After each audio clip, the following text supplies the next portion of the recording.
PCV Notícias.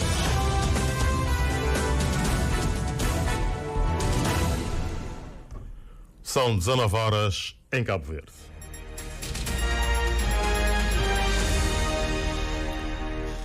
Ouvintes, muito boa noite. O tempo para o Jornal de Noite aqui na sua Rádio Cabo Verde. Começamos com os títulos da atualidade. Acionistas da Eletra extinguem a Eletra Norte e Sul e criam 3 novas empresas para o setor da eletricidade. Mais de 80% dos ajustes diretos efetuados estão dentro da legalidade, defende o MPD e acusa o PCV de estar a passar informação falsa.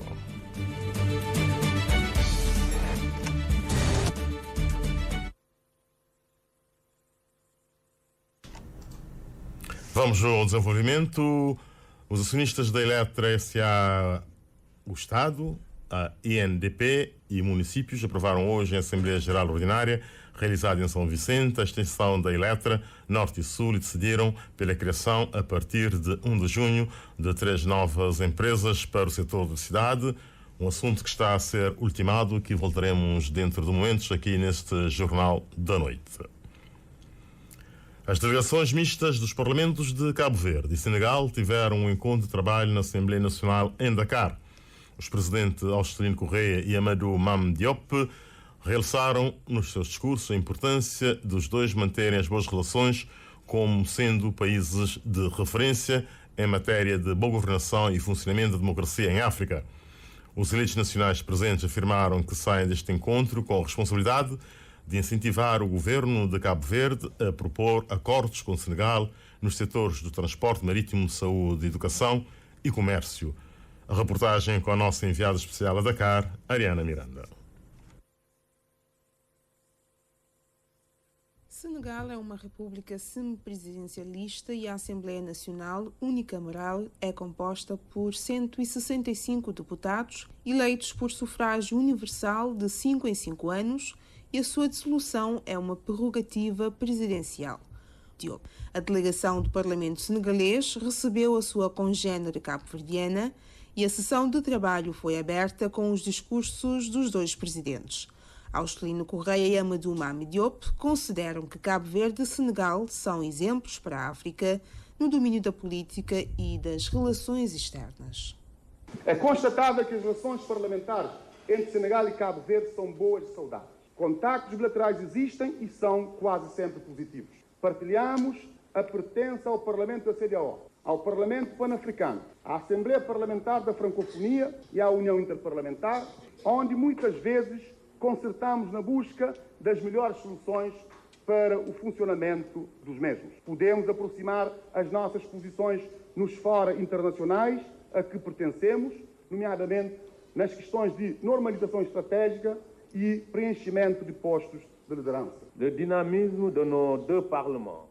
É neste espírito que eu queria, de novo, me regozijar convosco pela qualidade excepcional das relações entre os nossos dois países e da exemplaridade entre a nossa cooperação. Eu vos assegurar da vitalidade do nosso modelo democrático que constitui uma das referências em África e em todo o mundo. Em representação aos partidos com assento parlamentar de Cabo Verde e Senegal, estiveram presentes alguns deputados. Os eleitos nacionais afirmam que a missão lhes tem permitido trocar experiências com os colegas senegaleses e observar em que setores a cooperação existente pode trazer mais valias para o desenvolvimento do país. A troca de experiência é muito importante entre os dois países e entre os parlamentares. E nós, enquanto deputados, iremos tudo fazer para influenciar e criar as legislações necessárias para reforçar as trocas culturais e comerciais entre os dois países. Os encontros que nós temos tido até agora atestam, portanto, as boas relações de amizade e cooperação entre Cabo Verde e o Senegal. E vamos ter também, como disse, um encontro com a nossa comunidade cabo-verdiana. Portanto, é uma oportunidade para nós podermos sentir esse pulsar e também podermos incentivar o governo cabo-verdiano a avançar com um protocolo no setor da saúde com o Senegal para permitir que os cabo-verdianos possam ter acesso a estruturas públicas de saúde aqui. Foi muito bom estar no Parlamento senegalês. Também as mensagens quer do Presidente da Assembleia de Cabo Verde e do Presidente da Assembleia Nacional de Senegal mostraram essa amizade, essa partilha e o desejo de cooperar mutuamente para o desenvolvimento de ambos os países. O encontro entre as delegações mistas aconteceu aqui na Assembleia Nacional de Senegal. Os presidentes Austelino Correia e Amadou Mame Diop estiveram num breve tete-a-tete no gabinete do presidente e no final dos discursos os homólogos assinaram o livro de honra. Amanhã a delegação tem encontro marcado com a comunidade cabo-verdiana residente no Senegal, na residência do embaixador de Cabo Verde. E voltamos à notícia de abertura desse jornal. Os acionistas da Eletra S.A., o Estado, INDP e municípios aprovaram hoje em Assembleia Geral Ordinária, realizada em São Vicente, a extinção da Eletra Norte e Sul e decidiram pela criação, a partir de 1 de junho, de 3 novas empresas para o setor da eletricidade. EPEC, empresa de produção de eletricidade de Cabo Verde, EDEC, empresa de distribuição de eletricidade de Cabo Verde, e OSNSE, Operador Nacional dos Sistemas Elétricos de Cabo Verde. O Albertino Brito assistiu à conferência de imprensa sobre esses dados e traz aqui mais novidades. O plano de decisão foi o ponto alto da Assembleia Geral Ordinária dos Acionistas da Eletra, realizada hoje em São Vicente, e o presidente do Conselho de Administração daquela empresa disse que antes da privatização é preciso fazer uma reestruturação daquela empresa. Foi o que fizemos hoje. Nós apresentamos, aqui estou a falar do Decreto-Lei 34/2022, que autoriza a Eletra a proceder à extinção da Eletra Sul e da Norte e autoriza a construção das novas empresas. Foi o que fizemos hoje. Foi um ato que, no fundo, autoriza a Eletra S.A. a fazer a extinção da Eletra Norte e da Eletra Sul e vamos criar aqui 3 novas empresas. Estamos a falar de um processo de decisão simples. Vamos criar uma empresa que se chama EPEC S.A., empresa de produção térmica a partir, estamos aqui a falar das centrais, sobretudo térmica, não entra produção renovável. Vamos ter uma nova empresa que se chama ONSEC, Operador Nacional responsável pela área de transporte, portanto, incluindo toda a parte do centro de despacho. Vai ser o coração de todo o sistema. E temos a EDEC, que é a empresa de distribuição e retalhista, monopolista de energia elétrica, para dizer também que a Boa Vista, a EB, portanto, vai ser incluído nesse processo. Significa que a EDEC vai ter um âmbito nacional, todas as ilhas, incluindo a Ilha da Boa Vista. Portanto, a empresa que vai fazer a entrega das faturas, as cobranças, os pagamentos, os cortes, as religações, tudo o que tem a ver com o cliente diretamente, será a EDEC. De acordo com Luís Teixeira, o segundo ponto esteve ligado à proposta da conversão dos créditos em prestações acessórios. O acionista do Estado votou, portanto, trouxe essa proposta, foi votado favoravelmente. Estamos a falar de mais de 14, quase 15 milhões de contos que foi convertido. Significa que a Eletra, neste momento, com a decisão de hoje, deixou de ter um capital próprio negativo de 7 milhões e passou a ter 8 milhões positivos. É um grande ganho em vários aspectos. Queria destacar uma empresa em termos de rácio. Portanto, a empresa vai ao mercado, consegue negociar com melhores condições com este rácio, vai reforçar de imediato os capitais próprios da Eletra, melhora a sua solidez financeira e a sua capacidade de enfrentar os desafios. Em relação aos trabalhadores, Luís Teixeira assegura que os seus postos de trabalho estão garantidos e aos clientes deixa uma mensagem de esperança e alguma tranquilidade para melhores dias, tanto no setor da eletricidade como da água. Tudo numa altura em que são extintas, a partir de 31 de maio, a Eletra Sul e Eletra Norte, e surgem 3 novas empresas para o setor da eletricidade em Cabo Verde. Mais de 80% dos ajustes diretos efetuados estão dentro da legalidade, defendeu hoje o MPD, que acusa o PCV de passar informação falsa e falaciosa ignorando, entretanto, as adjudicações diretas nas câmaras municipais geridas sob o seu comando, apontando como exemplo o caso da Câmara Municipal de Santa Cruz, onde dos 8 procedimentos de contratação realizados, todos foram por ajuste direto. Maria José Macedo. Luís Carlos Silva, secretário-geral do MPD, diz que desde 2016, após a chegada ao poder, o partido tem adotado medidas para garantir as instituições de controle, mais poder para fiscalizar e controlar o governo, e aponta como exemplos o Tribunal de Contas e o acesso ao SIGOV. Introduzimos várias medidas importantes em matéria de transparência. Introduzimos a fiscalização concomitante pelo Tribunal de Contas. Agora, o Tribunal de Contas tem capacidade para realizar fiscalizações durante a execução dos orçamentos, o que fortalece o nosso sistema de controle e auditoria. Disponibilizamos o acesso ao SIGOV, ao Tribunal de Contas.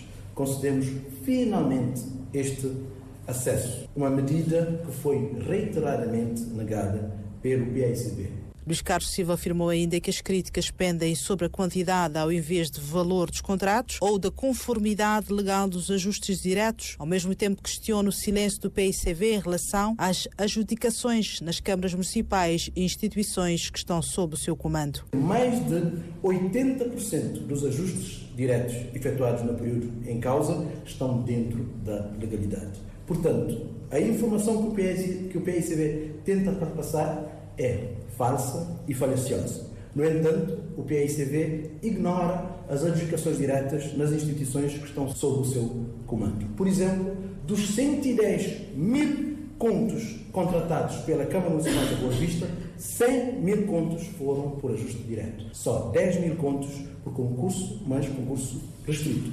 A Câmara Municipal de Santa Cruz realizou 8 procedimentos.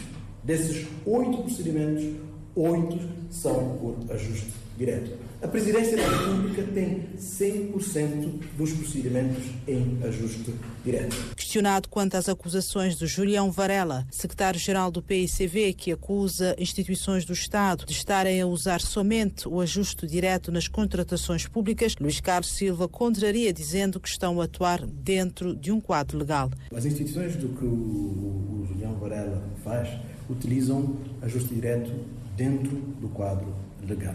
Existe um teto máximo onde o ajuste direto pode ser utilizado.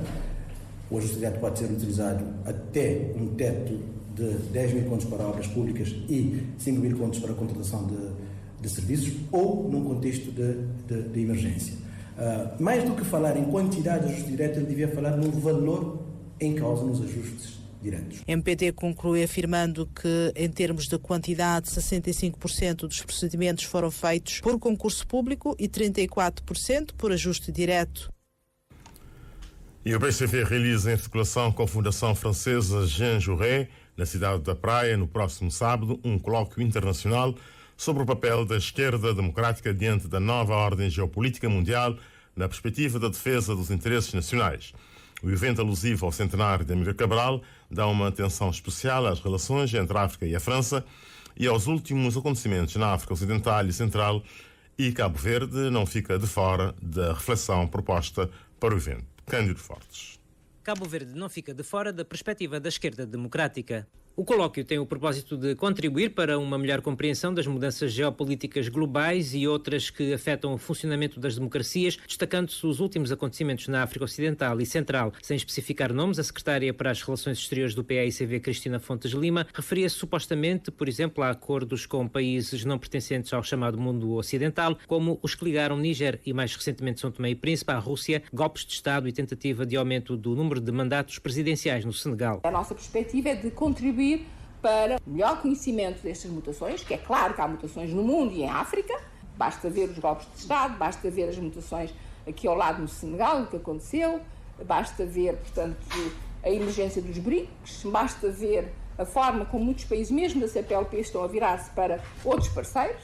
Portanto, entendemos que é atual, oportuno, fazer esse debate e posicionar-nos numa perspectiva de esquerda democrática que o PAICV sempre abraçou e que é, no fundo, uma perspectiva que procura promover o interesse nacional e o bem-estar das pessoas. Não podemos, e é uma crítica que nós fazemos, por exemplo, ao governo atual, parece-nos pouco fundamentado e muito pouco clarificado certo tipo de opções em que não temos a certeza que, primeiro, que seja suficientemente debatido na sociedade cabo-verdiana e, segundo, que promova efetivamente mais os interesses nacionais do que os interesses alheios. Tendo em conta os realinhamentos que vêm ocorrendo num mundo que deixou de ser dominado pelo Ocidente e em que países emergentes vêm se afirmando como novos centros de poder, diz Cristina Fontes Lima, durante o colóquio será analisado o papel da esquerda democrática e de África nesse contexto multipolar. Que papel para a África e que papel para a esquerda democrática? Nós temos, nomeadamente, a ideia de que há alguma crise das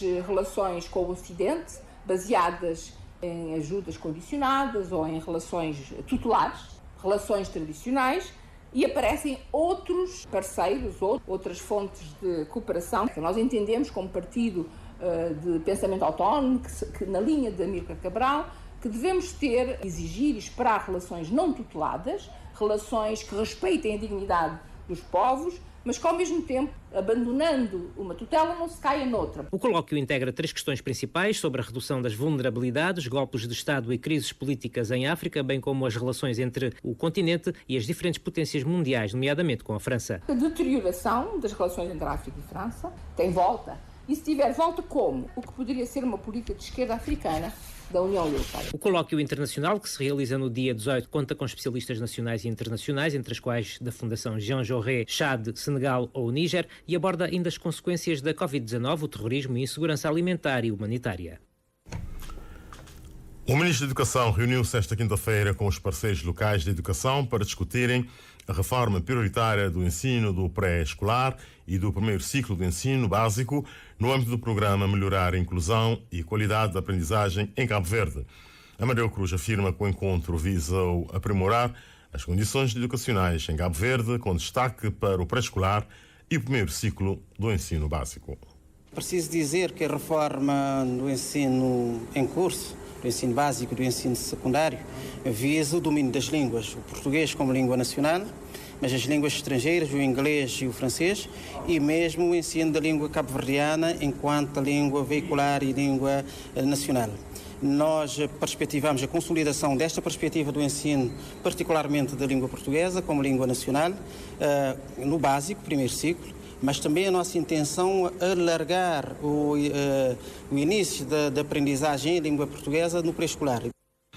O ministro recorda que o governo submeteu uma candidatura aos fundos da Parceria Global da Educação na perspectiva de reformar o ensino do pré-escolar, no qual garante já foi aprovado. Estamos neste momento a delinear a estratégia de implementação para podermos ter o desbloqueamento das verbas. Esperamos que no decurso deste ano, até outubro, novembro, teremos acesso já aos fundos para podermos iniciar a implementação das reformas. A reunião do Ministro da Educação com o grupo de parceiros locais de educação contou com a presença de representantes da cooperação internacional no país, sindicatos e representantes de instituições internacionais, tais como o Banco Mundial e as Nações Unidas. Nholila é título do livro do são-nicolense Alexandre do Nascimento Soares, lançado ao início desta noite no Centro Cultural do Mindelo. Arnaldo Borges com os detalhes.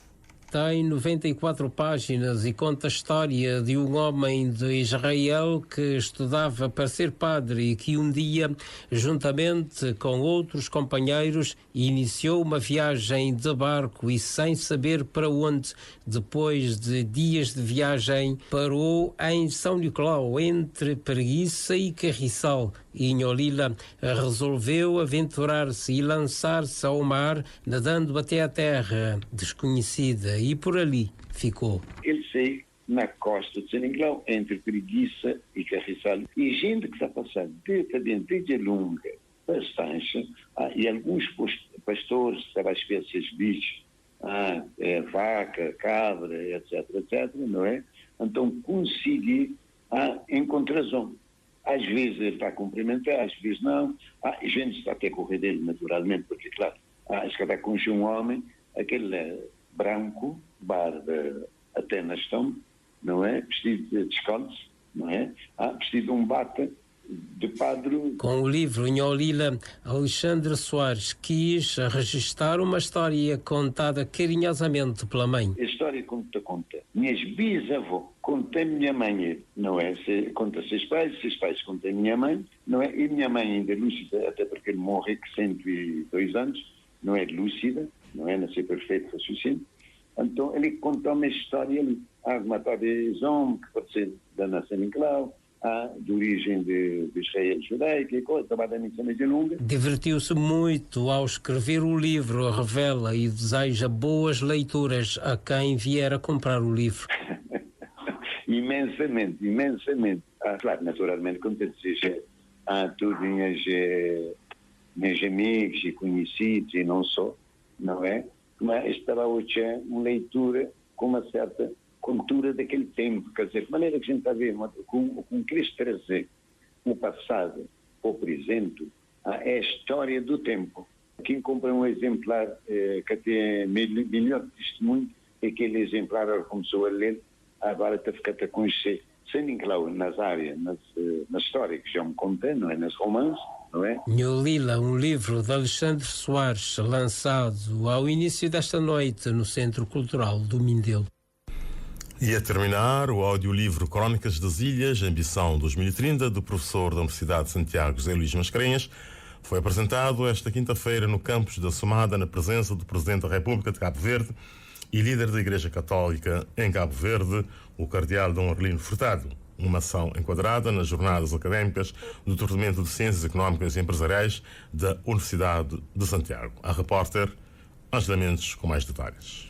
Uma obra que apresenta 30 crónicas escritas e áudio originalmente difundidas na Rádio de Cabo Verde entre o mês de fevereiro e setembro do ano de 2022, organizadas em 3 partes distintas, abordando uma variedade de temas. Para o autor José Luís Mascarenhas, o audiolivro Crônica das Ilhas, Ambição 2030, leva-nos a fazer uma reflexão sobre o desenvolvimento de Cabo Verde.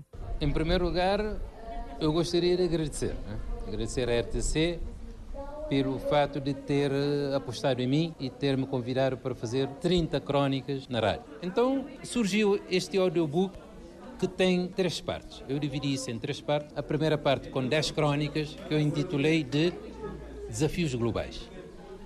E depois a segunda parte com mais 10 crónicas que eu intitulei de Soluções Locais. O que é que Cabo Verde e os cabo-verdianos podem fazer para fazer face a esses desafios globais? Depois a última parte, a terceira parte, com mais 10 crónicas, que eu intitulei de Grand Tour pelas Ilhas. O autor sublinhou ainda que este audiolivro é uma homenagem ao povo de Cabo Verde e de uma forma particular aos homens e mulheres de Santa Catarina. É a minha visão de Cabo Verde no futuro. Então trouxe grandes temas. Cada crónica eu começo sempre no global e acabo no local. Portanto é um contraste entre o global e o local que nós vamos encontrar no audiolivro. E sempre numa perspectiva positivista e de esperança de que de facto o melhor está por vir. E então, em algumas crónicas, eu dizia que a nossa esperança como Cabo Verde, como cabo-verdianos, não pode ser só o bairro da Boa Esperança. Herménio Fernandes, presidente da Associação dos Municípios de Cabo Verde, foi um dos apresentadores da obra e falou da importância dos temas retratados no livro. São crónicas muito valiosas, um grande contributo para o mundo académico cabo-verdiano e não só. São crónicas que relatam histórias, vivências, potencialidades e falam também do presente e do futuro das ilhas. Eu terei a oportunidade de apresentar a terceira parte, que é o Tour das Ilhas. Foi algo que me levou a fazer uma viagem pelas ilhas. A obra Crônica das Ilhas tem a chancela da Rosa de Porcelana Editora e, segundo o autor, é enriquecida com parcerias importantes, incluindo colaborações com artistas como Nela Barbosa, cujos quadros foram apresentados na Assembleia Nacional e incorporados no audiolivro, além de contar com um prefácio do Presidente da República, José Maria Neves. E quando são 19 horas mais 24 minutos, concluímos assim o Jornal da Noite desta quinta-feira, dia 16 de maio de 2024. Só nos resta desejar aos nossos ouvintes votos de muito boa noite e boa sintonia com a Rádio Cabo Verde. Boa noite.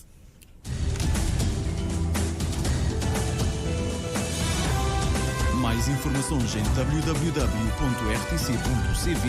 e na aplicação RTC Mobile. RCV, o rigor da notícia e o melhor da informação a cada hora.